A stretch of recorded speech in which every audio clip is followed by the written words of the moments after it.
आगे की कहानी इस प्रकार शुरू होती है। पार्ट 2।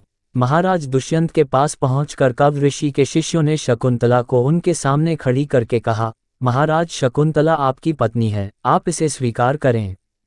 महाराज तो दुर्वासा ऋषि के शाप के कारण शकुंतला को विस्मृत कर चुके थे, अतः उन्होंने शकुंतला को स्वीकार नहीं किया और उस पर कुलटा होने का लांछन लगाने लगे। शकुंतला का अपमान होते ही आकाश में जोरों की बिजली कड़क उठी और सबके सामने उसकी माता मेनका उसे उठा ले गई। जिस मछली ने शकुंतला की अंगूठी को निगल लिया था, एक दिन वह एक मछुआरे के जाल में आ फंसी। जब मछुआरे ने उसे काटा तो उसके पेट अंगूठी निकली। मछुआरे ने उस अंगूठी को महाराज दुष्यंत के पास भेंट के रूप में भेज दिया। अंगूठी को देखते ही महाराज को शकुंतला का स्मरण हो आया और वे अपने कृत्य पर पश्चाताप करने लगे। महाराज ने शकुंतला को बहुत ढूंढवाया किंतु उसका पता नहीं चला।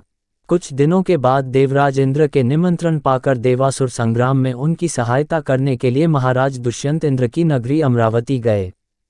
संग्राम में विजय प्राप्त करने के पश्चात जब वे आकाश मार्ग से हस्तिनापुर लौट रहे थे तो मार्ग में उन्हें कश्यप ऋषि का आश्रम दृष्टिगत हुआ। उनके दर्शनों के लिए वे वहां रुक गए। आश्रम में एक सुंदर बालक एक भयंकर सिंह के साथ खेल रहा था। मेनका ने शकुंतला को कश्यप ऋषि के पास लाकर छोड़ा था तथा वह बालक शकुंतला का ही पुत्र था। उस बालक को देखकर महाराज के हृदय में प्रेम की भावना उमड़ पड़ी।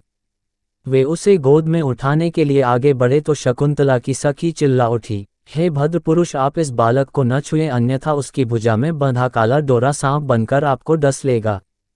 ये सुनकर भी दुष्यंत स्वयं को न रोक सके और बालक को अपने गोद में उठा लिया। अब सखी ने आश्चर्य से देखा कि बालक के भुजा में बंधा काला गंडा पृथ्वी पर गिर गया है। सखी को ज्ञात था कि बालक को जब कभी भी उसका पिता अपने गोद में लेगा वह काला डोरा पृथ्वी पर गिर जाएगा।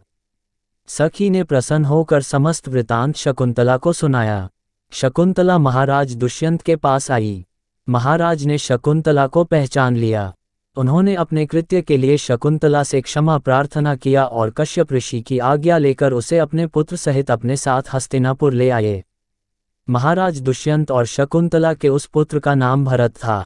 बाद में वे भरत महान प्रतापी सम्राट बने और उन्हीं के नाम पर हमारे देश का नाम भारतवर्ष हुआ।